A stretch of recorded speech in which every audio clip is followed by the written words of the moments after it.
Ça fait des années que je paie le loyer de ma famille. Puis ma sœur m'a appelé par erreur et j'ai tout entendu. Je n'ai rien dit. Pas un mot. J'ai gardé le silence jusqu'au jour où le loyer devait être payé. Jamais je n'aurais imaginé devenir cette personne, celle qu'on exploite au sein même de sa famille, qu'on presse comme un citron avant de la jeter, le tout en souriant, pendant que je tendais docilement l'argent gagné à la sueur de mon front, comme une imbécile. Et pourtant, c'est exactement ce que j'ai été pendant des années, sans jamais vraiment remettre la situation en question. Tout a changé la nuit où ma sœur, Léa, m'a appelé par erreur. Il était tard, autour de 23 heures. Je sortais à peine d'un service éreintant au travail, vidé physiquement et mentalement. Mon téléphone a vibré, et le nom de Léa s'est affiché sur l'écran. J'ai tout de suite trouvé ça étrange, elle ne m'appelait jamais à une heure pareille. J'ai répondu malgré tout, encore à moitié endormi. Allô ? Aucune réponse.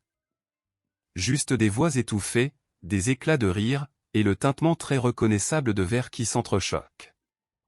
Une fête. Bien sûr. Ce genre de soirée auquel ma famille ne m'invitait jamais. À vrai dire, ils ne m'invitaient presque à rien. J'étais sur le point de raccrocher quand j'ai entendu mon prénom. Mon Dieu, tu peux croire que Camille pense encore qu'elle nous aide. C'était la voix de ma mère. Aiguë, moqueuse, chargée d'un mépris à peine dissimulé. Léa a ricané doucement. Elle se prend pour une sainte. Comme si, sans elle, on finirait à la rue. Des rires ont suivi. Bon, techniquement, ce serait le cas, a ajouté Julien. Mais c'est normal, a repris Léa d'un ton dédaigneux. Elle nous le doit.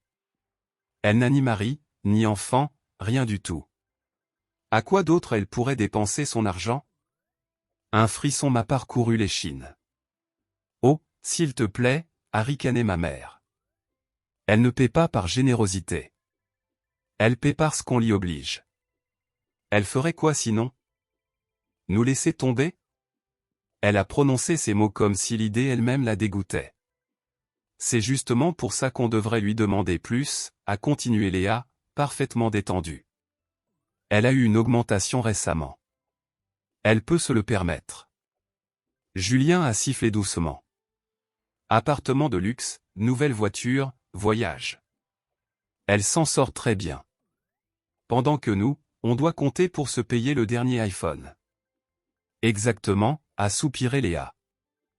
Et si elle se souciait vraiment de nous, a conclu ma mère, elle paierait bien plus que le loyer.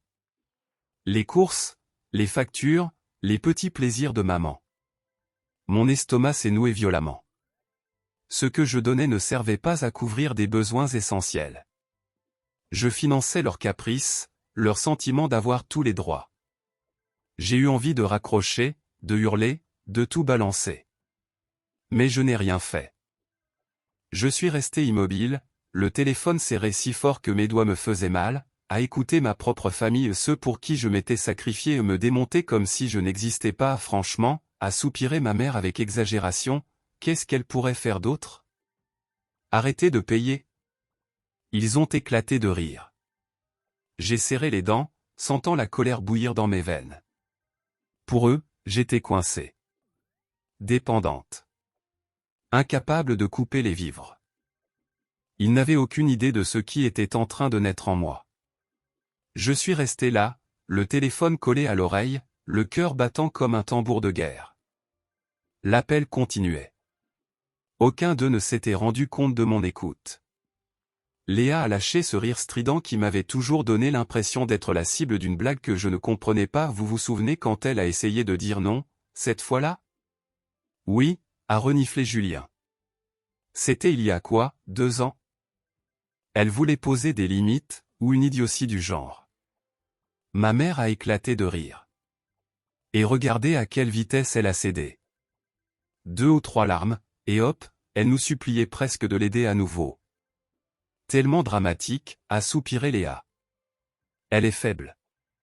Elle a peur de passer pour la méchante. C'est pour ça qu'on gagne toujours. Quelque chose s'est brisé en moi. Net. Viol. Irrémédiable. Ce n'était pas une famille qui s'entraidait. C'était un jeu. Un jeu de pouvoir.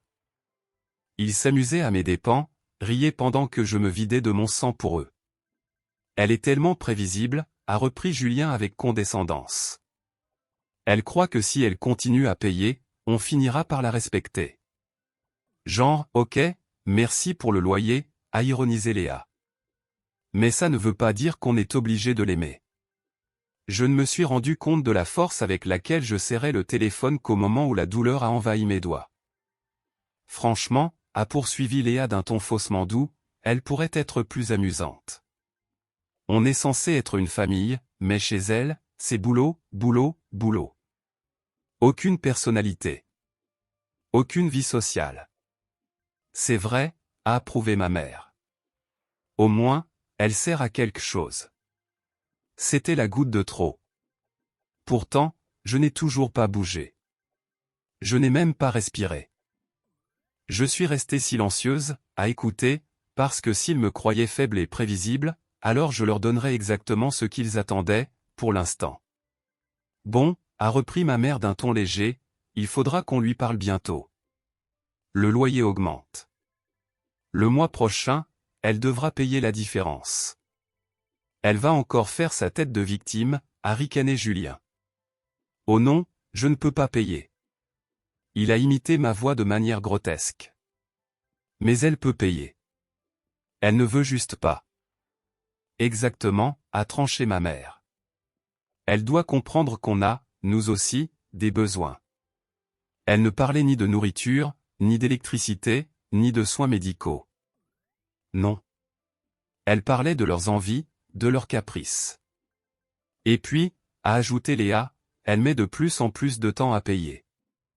On devrait commencer à lui rappeler plus tôt. Excellente idée, a approuvé Julien. On pourrait même lui inventer une histoire triste.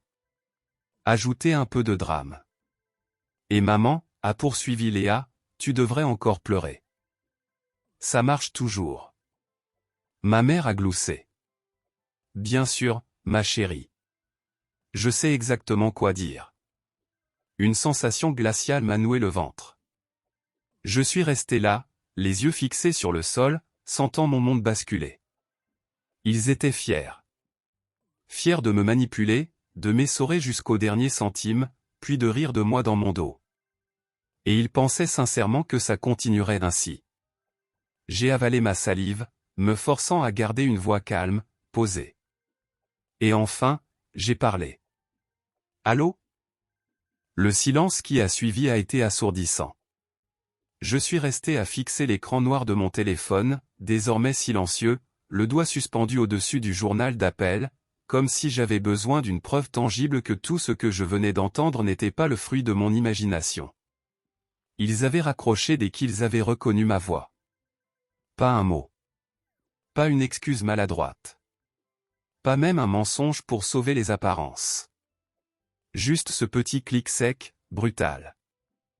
Je les ai aussitôt imaginés, tous les trois, figés dans le salon hors de prix de ma mère, leur rire s'étranglant net face à la réalité, je les avais entendus. Pourtant, mon téléphone est resté muet. Aucun appel paniqué de Léa. Aucune tentative d'excuse de ma mère. Aucun mensonge improvisé de Julien. Rien. Parce qu'il ne regrettait rien. Il venait simplement de se faire prendre la main dans le sac. J'ai inspiré profondément, lentement, avant de poser le téléphone sur la table. Mes mains tremblaient encore. Mon esprit tournait à toute vitesse, rejouant chaque phrase, chaque remarque méprisante, chaque rire, la façon dont il parlait de moi comme si je n'étais rien de plus qu'un distributeur automatique avec un code secret. Mais cette fois, je n'ai pas pleuré. Non. Je suis resté immobile, tapotant distraitement la table du bout des doigts, tandis qu'une idée commençait à se former. Ils pensaient me connaître. Ils étaient convaincus que j'allais me taire, faire semblant de rien, continuer à régler leurs factures comme je l'avais toujours fait. Ils n'avaient aucune idée de ce qui les attendait. Je pouvais déjà visualiser leur réaction lorsque, pour la première fois, le loyer ne serait pas payé, la panique, l'indignation, puis cette audace incroyable avec laquelle il me ferait passer pour la traîtresse. Mais pas tout de suite. Je n'allais pas couper les vivres brutalement. Ce serait trop simple. Trop prévisible. S'ils voulaient continuer à croire que j'étais faible et qu'ils avaient le contrôle, je les laisserais dans cette illusion, pour le moment. J'ai repris mon téléphone et ouvert la conversation familiale. Comme toujours, le fil était une longue succession de demandes déguisées, l'excuse médicale du mois de ma mère, elle, urgence, Léa, l'éternel problème de voiture de Julien qui, curieusement, ne se réglait jamais. J'ai tapé un message. Désolé, l'appel s'est coupé. Je pense qu'il y a eu un bug sur mon téléphone. Je suis resté un instant à fixer l'écran. Le mensonge était simple, presque innocent. Tellement vague qu'il pouvait être interprété de 1000 façons. Ils savaient que j'avais peut-être entendu quelque chose, mais ils ignoraient quoi, et jusqu'où. Mes paumes étaient moites, mais je me suis forcé à rester calme. Je ne devais surtout pas paraître blessé. Il fallait que je joue parfaitement mon rôle. La conversation est restée silencieuse pendant quelques minutes. Puis Léa a répondu, sur son ton habituellement faussement léger, comme si rien ne s'était passé. Ah. Oui, on disait justement que tu avais l'air très occupé ces temps-ci. Tout va bien? Un piège. Elle testait le terrain, cherchait à mesurer ce que je savais. J'ai mordu l'intérieur de ma lèvre pour retenir la remarque acerbe qui me brûlait la langue. Pas maintenant. Oui, ça va, vraiment très occupé. Le boulot est complètement fou en ce moment. J'ai reposé le téléphone sur la table et me suis levé, les jambes encore un peu tremblantes. La colère était toujours là, vive, incandescente, prête à jaillir à la moindre faille. J'ai pris une grande inspiration et me suis approché de la fenêtre de mon petit appartement à Madrid. Les lumières de la ville scintillaient au loin. Pendant des années, je m'étais sacrifié pour eux. J'avais renoncé au voyage, aux envies, à une vie qui m'appartenait, pour leur confort. Et malgré tout ça, ils ne voyaient en moi qu'un guichet automatique docile. Les images de ma mère ricanant, de Léa et de Julien me rabaissant m'ont donné la nausée. Ce n'était pas terminé. Mais je ne pouvais pas simplement arrêter de payer, pas encore. Si je voulais que ça ait un véritable impact, je devais être méthodique. J'ai allumé mon ordinateur et ouvert une feuille de calcul. Première étape, reprendre le contrôle de mes finances. J'ai passé mes comptes en revue, calculé ce que je leur envoyais chaque mois. La somme m'a coupé le souffle. Avec cet argent, j'aurais pu économiser pour acheter mon propre appartement, ou voyager autour du monde. À la place, je l'avais englouti pour une famille qui ne me respectait même pas. J'ai fermé les yeux et expiré lentement. Ce n'était pas le moment de m'attarder là-dessus. Je devais rester concentré. La première phase de mon plan était simple, semer le doute. Ils voulaient continuer à me voir comme la gentille fille naïve? Très bien. Je leur donnerai exactement cette image. L'occasion s'est présentée dès le lendemain. Ma mère a écrit dans le groupe. Ma chérie, le loyer arrive bientôt. N'oublie pas de faire le virement. Et cette fois, tu pourrais l'envoyer un peu plus tôt, la propriétaire demande un paiement anticipé. Mensonge. Je le savais.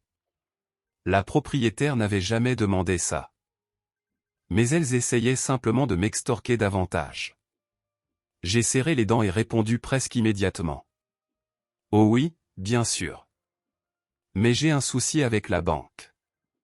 Apparemment, ils ont bloqué mon compte à cause d'une transaction suspecte. Ils m'ont dit que ça devrait se régler dans quelques jours. Silence. Puis Léa. PFF. Et tu ne peux pas leur demander d'accélérer? Maman s'inquiète. Oui, bien sûr, je m'en occupe. J'imaginais leur visage en lisant mes mots. La première petite fissure. Je n'avais pas refusé de payer.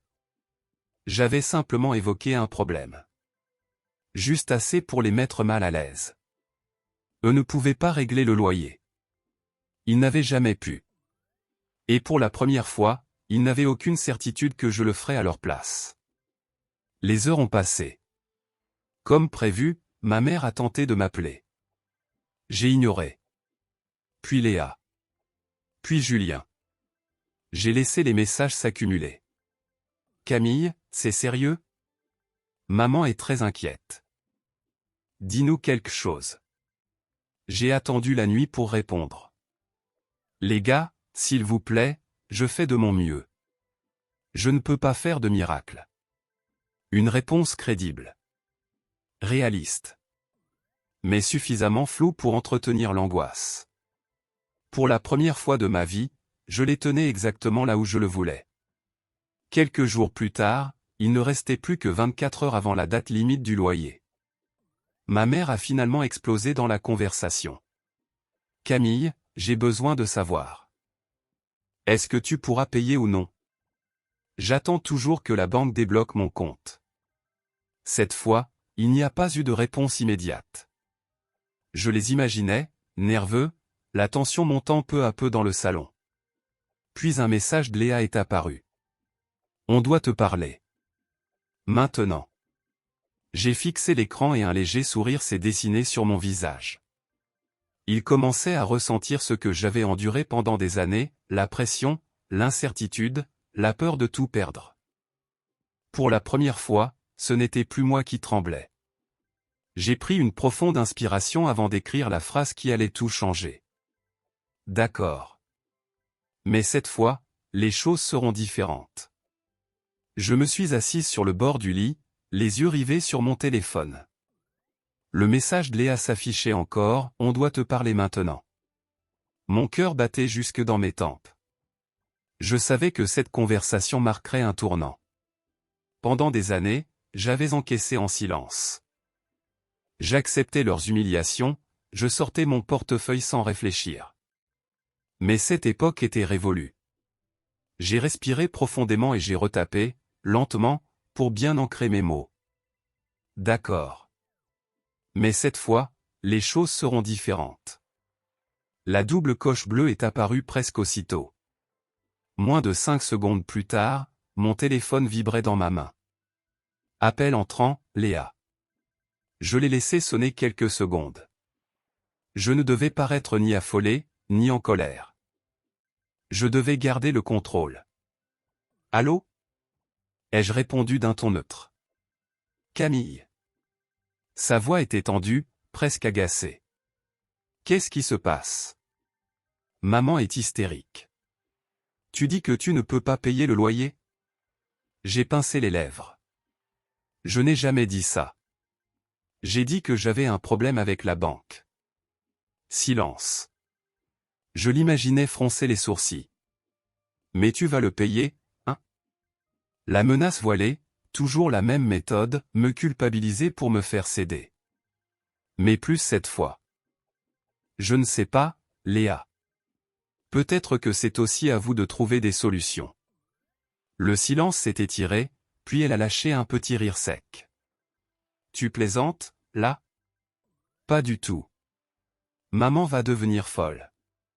Peut-être qu'elle doit apprendre à vivre avec ça. Camille, a-t-elle commencé? Ça fait des années que je paie pour vous. Des années. Et en échange, je n'ai reçu que du mépris. Ne t'inquiète pas, cette fois, les choses vont changer. Elle a claqué la langue, impatiente. Franchement, tu exagères. Ce n'était pas si grave. J'ai laissé échapper un rire amer, sans joie. J'ai tout entendu, Léa. Absolument tout. Tu ne sais pas ce que tu dis. Si. Je sais parfaitement. Un nouveau silence s'est installé. Quand elle a repris la parole, sa voix s'était faite plus douce, presque suppliante. Camille, on est une famille. Et alors? Tu ne peux pas nous faire ça. Ce n'est pas que je ne peux pas. C'est que je ne veux pas. Tu ne peux pas couper les vivres comme ça. Ce n'est pas juste. Et ce que vous m'avez fait subir, c'était juste? Elle a hésité. Maman trouvera une solution. J'ai entendu un long soupir de l'autre côté, puis sa voix s'est durcie. glacial. Tu vas le regretter. J'ai souri. J'en doute. Et j'ai raccroché. Pour la première fois depuis des années, je me suis senti libre. Les heures ont passé. Mon téléphone est resté silencieux. Plus de messages, plus de tentatives de manipulation. Je savais ce qu'il faisait, attendre que je craque, que la peur me ramène à mon rôle habituel. Mais cette fois, je ne céderai pas. Le lendemain matin, je me suis levé tôt, j'ai préparé un café et je me suis installé devant mon ordinateur. J'avais pris ma décision la veille, je devais m'éloigner d'eux, définitivement. J'ai commencé par l'essentiel. Je me suis connecté au site de ma banque et j'ai demandé un changement de compte. S'ils avaient mes coordonnées, même indirectement, je ne pouvais pas prendre le risque qu'ils tentent quoi que ce soit sans mon accord. J'ai soupiré. Ce n'était que le début. À peine la procédure terminée, mon téléphone a vibré. Numéro inconnu. Une petite voix intérieure m'a poussé à décrocher. Allô ? Un silence. Puis la voix de ma mère, grave, entrecoupée. Camille, il faut qu'on parle. J'ai fermé les yeux. Je ne sais pas s'il y a encore quelque chose à dire. S'il te plaît, ma chérie. On peut se voir ? Juste parler, en face à face. Sans cri, sans dispute. J'ai froncé les lèvres. Ce n'était pas son habitude. Elle n'avait jamais demandé. Elle imposait. Je suis occupé. S'il te plaît. Sa voix s'est légèrement brisée. C'est important. Quelque chose a vacillé en moi. Je savais que c'était un piège. Mais très bien. D'accord. Mais dans un endroit public. Le café sur la place. Dans 1 heure. J'ai raccroché avant qu'elle ne puisse ajouter quoi que ce soit. Mon cœur battait à tout rompre. Ce n'était évidemment pas un hasard, dès que j'avais refusé de payer, soudain, elle voulait parler. Je me suis habillé rapidement et je suis sorti. Le soleil du matin baignait Madrid d'une lumière trompeusement paisible. En marchant, je me répétais mentalement mes limites, ce que je ne devais plus jamais accepter. Je n'étais plus leur marionnette. Quand je suis arrivé au café, elle était déjà là, assise près de la fenêtre. Elle semblait plus fatiguée que d'habitude, comme si la situation l'atteignait vraiment. Je me suis installé en face d'elle sans la saluer. « Qu'est-ce qui se passe ?» ai-je demandé sèchement. Elle a soupiré en ajustant son écharpe. « Écoute, je sais que tu es en colère. Je comprends. Mais Camille, on est une famille. On ne peut pas se déchirer pour une dispute. » J'ai ricané. Une dispute ? Sérieusement ? Ce n'est pas un anniversaire oublié ou un malentendu. C'est toute une vie de manipulation et d'abus émotionnels. Son visage s'est durci. Ce n'est pas vrai. On a toujours compté sur toi parce qu'on te faisait confiance. Parce qu'on savait qu'on pouvait s'appuyer sur toi. Ce n'était pas de la confiance. C'était de l'exploitation. Son expression s'est fermée d'un coup. Alors, tu ne comptes vraiment pas payer le loyer ce mois-ci ? Voilà. La véritable raison de ce rendez-vous. Non, ai-je répondu calmement. Et je ne le paierai plus jamais. Sa main s'est crispée sur la table. Et on est censé faire quoi ? Tu nous laisses à la rue. Non. Vous avez eu des années pour vous organiser, pour chercher du travail, pour devenir autonome. Je n'ai pas à être votre solution éternelle. Son regard s'est durci aussitôt. Tu es égoïste, Camille, a-t-elle craché, la voix chargée de venin. Après tout ce qu'on a fait pour toi, c'est comme ça que tu nous remercies ? Je me suis penché légèrement en avant, plantant mes yeux dans les siens. Tout ce que vous avez fait pour moi ? Comme vous moquez de moi dans mon dos ? Dire que je ne sers qu'à payer vos caprices ? Croire que je suis assez stupide pour ne jamais m'en rendre compte ? Son visage a pâli. Pour la première fois, elle semblait réellement prise au dépourvu. Je me suis levé. J'espère sincèrement que vous trouverez une solution. Mais je n'en ferai plus partie. Sans attendre sa réaction, j'ai quitté le café. À chaque pas, je sentais le poids de son emprise se dissiper.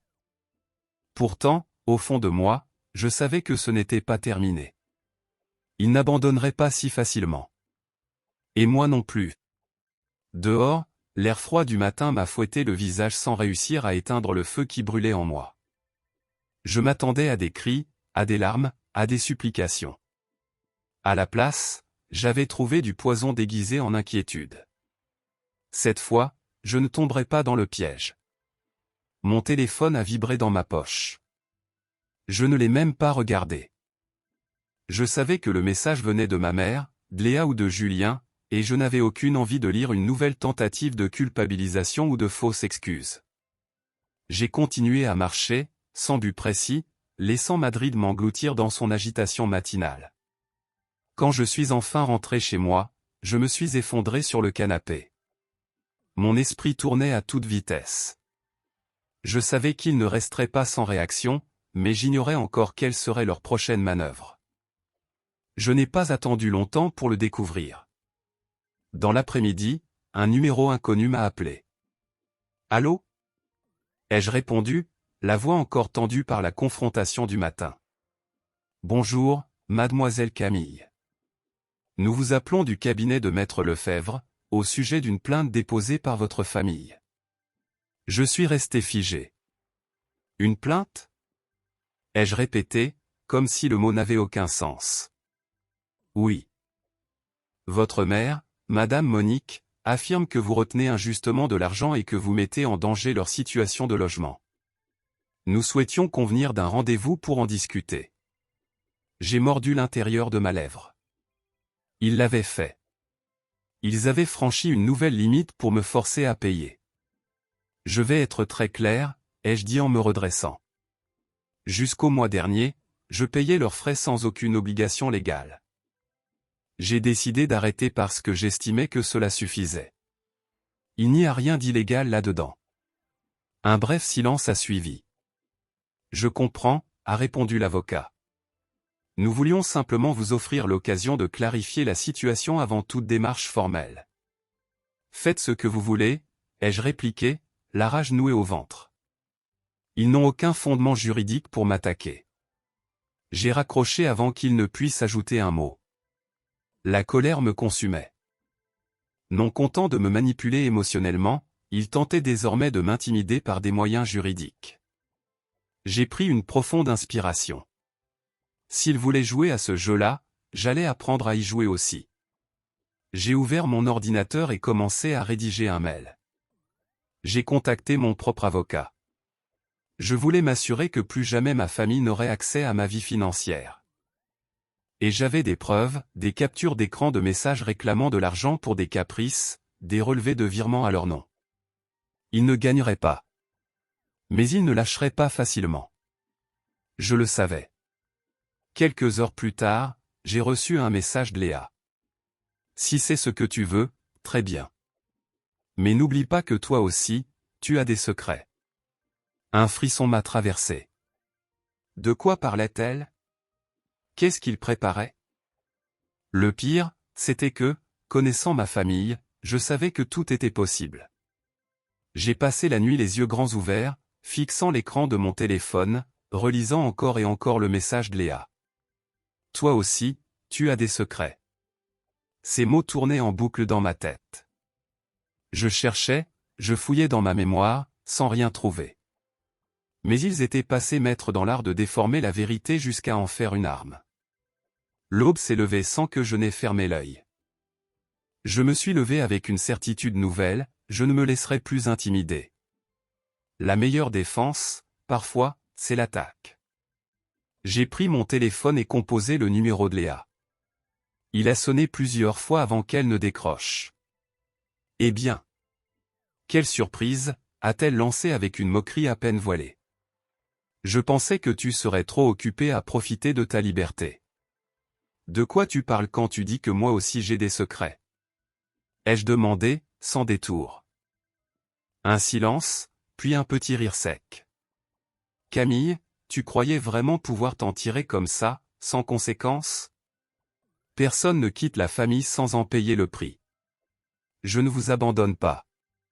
Je cesse simplement d'être votre distributeur automatique. Appelle ça comme tu veux, a-t-elle répliqué froidement. Mais tu vas vite comprendre que tu ne peux pas nous effacer de ta vie aussi facilement. Maman a des choses à révéler. Et crois-moi, tu ferais mieux de l'écouter avant que tout ne devienne public. J'ai eu un haut le cœur. Ce n'était pas un simple bluff. Ils étaient prêts à attaquer. Dis-lui de tout dire tout de suite, ai-je répondu. Je ne participerai pas à ce jeu, elle le fera, a soufflé Léa avec une amertume venimeuse. Et on verra bien qui rira à la fin. Elle a raccroché. Je suis resté immobile, le téléphone à la main, le cœur battant à tout rompre. S'il pensait m'effrayer, il se trompait. J'allais découvrir ce qu'il préparait et garder le contrôle avant qu'il ne puisse me nuire. Mais quelques heures plus tard, en consultant mes réseaux sociaux, j'ai compris qu'ils avaient déjà commencé. Un ami m'a envoyé un message. Tu as vu ce qu'ils ont publié sur toi? Mon souffle s'est coupé lorsque j'ai cliqué sur le lien. C'était une publication de ma mère, accompagnée d'une vieille photo de nous deux. La légende disait: quand on donne tout pour sa fille et qu'elle vous traite avec mépris. Triste de voir à quel point l'argent peut changer quelqu'un. J'espère simplement qu'un jour, elle comprendra le mal qu'elle a fait, avant qu'il ne soit trop tard. Les commentaires affluaient déjà. Parents éloignés, amis de la famille, connaissances à peine identifiables, tous se sentaient autorisés à donner leur avis. On parlait de mon ingratitude, de tout ce que ma mère aurait sacrifié pour moi, de la façon dont je l'abandonnais sans scrupule. La rage me brûlait la poitrine, mais je ne pouvais pas me laisser emporter. Pas maintenant. Je devais répondre avec intelligence. Je refusais qu'il contrôle le récit à ma place. J'ai pris mon téléphone, le cœur battant, et j'ai commencé à écrire. Je ne pouvais pas les laisser me peindre en monstre sans dire un mot. J'ai choisi une photo récente de moi, le visage calme, presque apaisé, puis j'ai rédigé mon message. Il est facile de raconter une histoire quand on n'en montre qu'un seul côté. La réalité est bien différente. Je n'ai abandonné personne. J'ai simplement décidé de ne plus me laisser manipuler ni utiliser. Parfois, couper les ponts est la seule façon de se sauver soi-même. J'ai publié sans hésiter. Les réactions ont été immédiates. Des messages de soutien, mais aussi des commentaires agressifs, probablement d'amis proches de ma mère ou de membres de la famille. Je savais que ça ne les arrêterait pas, mais au moins, je n'étais plus silencieuse. Mon téléphone a sonné. Numéro inconnu. J'ai décroché avec prudence. Camille, ma chérie, qu'est-ce que tu fais? La voix de ma tante Claire était chargée d'inquiétude. Ce que je dois faire, Tati. Je ne vais pas me taire pendant qu'on me fait passer pour la méchante. Je comprends ce que tu ressens, a-t-elle répondu doucement, mais ça prend une ampleur inquiétante. Ta mère est furieuse, et Léa et Julien disent que tu es complètement déséquilibré. Un rire amer m'a échappé. Qu'est-ce qu'ils espéraient?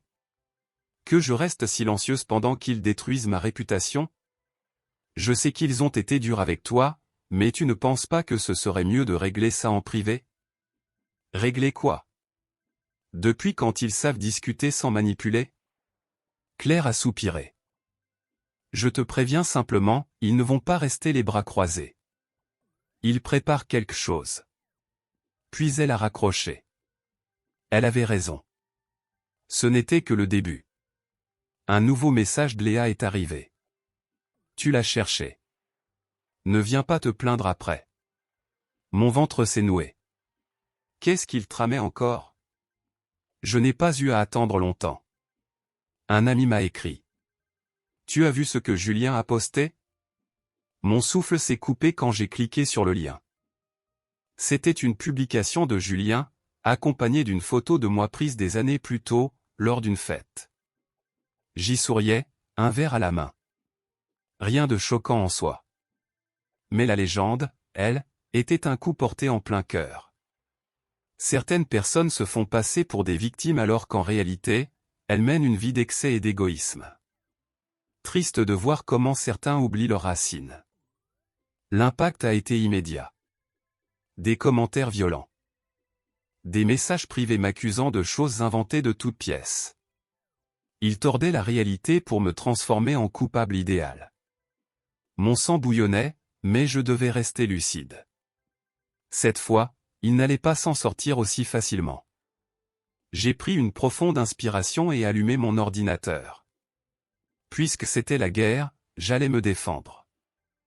Mon cœur battait à tout rompre pendant que je rassemblais tout ce que j'avais, conversations, captures d'écran, preuves de virement, messages où ma famille réclamait de l'argent sous de faux prétextes. Je savais que publier tout ça me ferait franchir un point de non-retour. Mais ils avaient déjà dépassé les limites. J'ai ouvert mes réseaux sociaux et commencé à écrire, calmement. Puisque certains semblent si curieux de connaître la vérité, la voici. Pendant des années, j'ai payé le loyer de ma famille, leurs caprices et même leur confort. Je n'y étais pas obligé. Je l'ai fait volontairement. Mais le jour où j'ai décidé d'arrêter, ils ont tenté de détruire ma réputation. Voici les preuves. J'ai joint les captures d'écran. Puis j'ai cliqué sur publier. L'effet a été immédiat. Les réactions se sont multipliées, choc, indignation, incompréhension. Certains membres de la famille ont tenté de défendre ma mère, Léa et Julien, mais les preuves parlaient d'elles-mêmes. Moins de 30 minutes plus tard, ma mère m'appelait sans relâche. « Qu'est-ce que tu as fait » a-t-elle hurlé dès que j'ai décroché. La vérité. Celle que tu as toujours refusé de montrer, ai-je répondu froidement. Tu nous couvres de honte, Camille. Supprime tout ça immédiatement. Non. Plus jamais de mensonges. Tu es une ingrate. Après tout ce qu'on a fait pour toi, c'est comme ça que tu nous remercies? Ce que vous avez fait pour moi? Me rabaisser, m'exploiter, me traiter comme moins que rien? Non, maman. C'est terminé. J'ai raccroché. Une décharge d'adrénaline a parcouru tout mon corps. Mais ce n'était toujours pas fini. Un nouveau message est apparu dans ma boîte de réception, envoyé depuis un numéro inconnu. Tu as eu raison de parler. Je te soutiens. Mais il y a autre chose que tu dois savoir. Ta famille te cache un secret important. Un frisson glacé m'a parcouru. Quel secret? Ai-je répondu, la gorge serrée. Restons anonymes pour l'instant. Mais crois-moi, ça va bien plus loin que tu ne l'imagines. Mon estomac s'est noué. Je savais que ma famille était capable de beaucoup, mais jusqu'où? Mes doigts tremblaient lorsque j'ai répondu. Dis-moi ce que tu sais. Je ne resterai pas sans rien faire. La réponse a mis quelques minutes à arriver, comme si la personne pesait chaque mot. Ta mère, Léa et Julien te cachent quelque chose depuis des années. Ils ne se sont pas contentés de profiter de toi financièrement. Ils t'ont menti sur quelque chose de bien plus grave. Ils ont peur que tu découvres la vérité. Mon cœur battait à tout rompre. Quelle vérité? Ai-je écrit, angoissé. La réponse est arrivée. Tu n'es pas la fille de Monique. L'air s'est bloqué dans ma gorge. J'ai relu le message encore et encore, incapable de l'assimiler. Ça n'avait aucun sens. C'était impossible. Si je n'étais pas sa fille, alors qui étais-je? Renseigne-toi. Demande les documents liés à ta naissance. Mais ils feront tout pour t'empêcher de découvrir la vérité. Je me suis mise à faire les 100 pas dans mon appartement. Peut-être que c'était un mensonge. Une manipulation de plus. Mais si c'était vrai, si toute ma vie reposait sur un mensonge. Je ne pouvais pas l'ignorer. J'ai finalement pris la décision d'appeler Claire, ma tante. Elle avait toujours été la plus neutre de la famille, la seule à m'avoir témoigné un semblant d'honnêteté au fil des années. Camille? Sa voix trahissait la surprise. Tata, j'ai besoin que tu me dises la vérité. Je me voulais ferme, mais à l'intérieur, tout menaçait de s'effondrer. Est-ce que je suis vraiment la fille de Monique? Le silence à l'autre bout du fil a suffi à me donner la réponse. Mon cœur s'est serré. Claire, dis-moi la vérité, ai-je insisté, la gorge nouée. Elle a poussé un long soupir, comme si elle se préparait à lâcher un poids qu'elle portait depuis trop longtemps. Je ne sais pas qui t'a parlé de ça, Camille, mais certaines choses auraient dû rester enfouies. Non, ai-je répliqué aussitôt, tout mon corps crispé. Je ne laisserai pas ça dans le passé. Dis-moi. Sa respiration était saccadée. Puis, presque dans un murmure, elle a fini par parler. Monique n'a jamais voulu que tu le saches. Elle t'a adopté alors que tu étais encore un bébé. Ta mère biologique est morte peu après ta naissance. Le sol s'est dérobé sous mes pieds. J'ai dû m'agripper à la table la plus proche pour ne pas tomber. Pourquoi vous ne me l'avez jamais dit? Ai-je soufflé, les larmes aux yeux. Parce que Monique avait peur de te perdre. Elle était convaincue que si tu apprenais la vérité, tu la rejetterais. Un rire amer m'a échappé. Et ça justifie tout? Me traiter comme une étrangère? Comme un simple porte-monnaie? Ma voix s'est brisée. Ils ne m'ont jamais considéré comme leur fille. Juste comme leur banque personnelle. Je suis désolé, Camille, a murmuré Claire. J'ai voulu te le dire, mais Monique m'en a empêché. J'ai essuyé mes larmes et pris une profonde inspiration.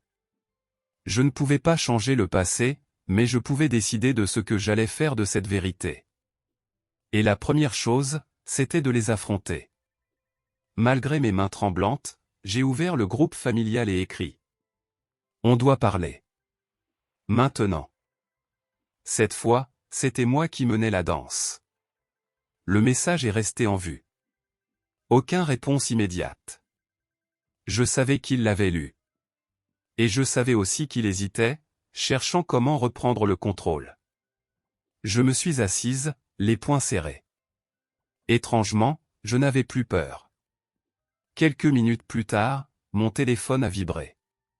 Camille, ce n'est pas nécessaire de se confronter comme ça. On peut parler calmement, ma chérie. Du calme. Après des années de mensonges, d'exploitation et de moqueries. On se voit chez toi dans 1 heure. Ce n'était pas une demande. Je ne leur ai laissé aucune alternative. Quand je suis arrivé dans la maison de mon enfance, celle que j'avais financée pendant tant d'années, ils étaient tous les 3 dans le salon. Léa, les bras croisés, affichait son air hautain habituel. Julien était absorbé par son téléphone, comme si tout cela n'était qu'un détail insignifiant. Ma mère, en revanche, semblait nerveuse, presque fébrile. Alors maintenant tu débarques en donnant des ordres? A ironisé Léa dès que j'ai franchi la porte. Tais-toi, ai-je répondu calmement. Elle est restée bouche bée. Camille, ma chérie, je ne comprends pas cette agressivité, a tenté ma mère. On peut discuter tranquillement, en famille. J'ai ricané. En famille? Vraiment? J'ai balayé la pièce du regard. Vous voulez que je fasse comme si je ne savais rien? Comme si je n'avais pas découvert que j'ai toujours été une étrangère ici? Julien a enfin levé les yeux. Tu n'as aucune preuve. Qui t'a raconté ces absurdités? Je n'ai pas besoin de preuves. Claire me l'a confirmé. Je me suis tourné vers ma mère. Maintenant, je veux t'entendre le dire. Elle a baissé la tête. Ses mains tremblaient sur ses genoux. Oui, a-t-elle murmuré. Tu n'es pas ma fille biologique. Les mots ont résonné dans la pièce, lourds, écrasantes. Léa a levé les yeux au ciel. Et alors? Ça change quoi? On t'a élevé, non? On t'a donné une vie. Et toi, tu joues la victime parce qu'on ne t'a pas tout raconté? La colère a explosé en moi. Vous ne m'avez pas élevé. Vous m'avez utilisé, rabaissé, exploité, tout en me prenant chaque centime. Et vous vous moquiez de moi dans mon dos. Ma mère a relevé la tête brusquement. Je n'ai jamais voulu que ça finisse ainsi. Je t'aimais à ma façon. Je pensais que si tu ne savais pas, tu ne te sentirais pas différente. Et tu croyais que je ne découvrirais jamais la vérité? Que je continuerais à financer votre train de vie pendant que je me privais de tout? Personne n'a répondu. Léa et Julien ont échangé un regard. Ils savaient.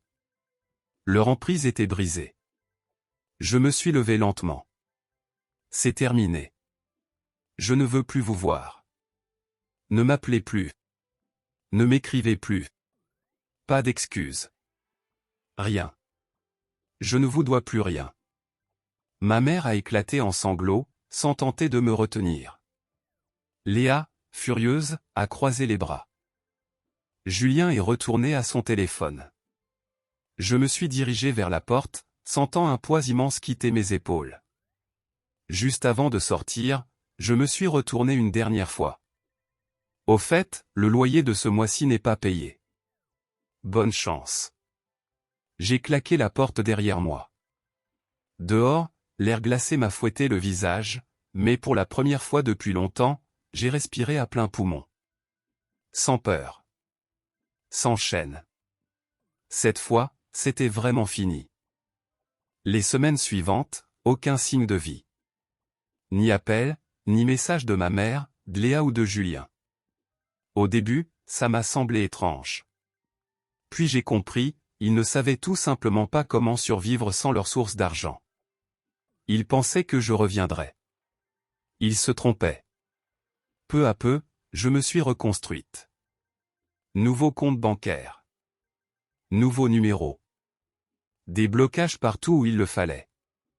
Je me débarrassais, enfin, de tout ce qui m'avait détruite. Mais l'histoire ne s'est pas arrêtée là. Un après-midi, en consultant mes réseaux sociaux, j'ai reçu un message inattendu de Claire. Je ne voulais rien dire avant, mais je pense que tu dois savoir. Léa et Julien ont de sérieux problèmes. Mon cœur s'est accéléré. J'ai cliqué sur le lien joint. Un article de la presse locale s'est affiché. Frères et sœurs impliqués dans une affaire de fraude et de loyers impayés à Madrid. Un frisson m'a parcouru. J'ai ouvert l'article et je l'ai lu attentivement, ligne après ligne. Privés de mon argent, Léa et Julien avaient tenté de berner leurs propriétaires, affirmant qu'ils avaient le droit de rester dans l'appartement sans payer. Mais sans mes virements mensuels pour couvrir leurs dettes, leur mensonge s'est vite effondré. La propriétaire avait engagé des poursuites et l'expulsion était désormais inévitable. J'ai refermé la page. Je n'ai ressenti ni satisfaction ni compassion. Juste une sensation étrange de vide, comme une confirmation silencieuse que j'avais fait le bon choix. Ils étaient tombés, non pas à cause de moi, mais à cause de leur propre cupidité. Le sort de ma mère avait pris une autre tournure. D'après Claire, une fois qu'elle avait perdu toute emprise sur moi, elle s'était réfugiée chez une amie, persuadée que cette période difficile finirait par passer. Mais ce n'était pas une mauvaise passe. C'était l'aboutissement logique de toutes ces années vécues aux dépens des autres, sans jamais assumer ses responsabilités. De mon côté, j'ai tourné la page pour de bon. J'ai quitté Madrid et je me suis installé dans une autre ville, loin des souvenirs, loin de tout ce qui me rattachait à cette vie-là. J'ai trouvé un travail où l'on me respectait réellement. Je me suis entouré de personnes sincères. Et surtout, pour la première fois de ma vie, j'ai appris à utiliser mon argent pour moi, sans culpabilité, sans justification. C'est à ce moment-là que j'ai compris ce qu'était vraiment la liberté. Un jour, j'ai reçu un dernier message de ma mère. Une tentative maladroite, presque désespérée, de reprendre le contrôle. Camille, je sais que tout est compliqué en ce moment, mais je reste ta mère. Tu ne peux pas simplement nous oublier. Je l'ai lu calmement. Et pour la première fois, je n'ai ressenti ni colère, ni tristesse. Seulement une certitude profonde, j'avais fait le bon choix. Je n'ai pas répondu. J'ai bloqué son numéro. Et j'ai continué à vivre. Ma vie. Celle qui, enfin, m'appartenait.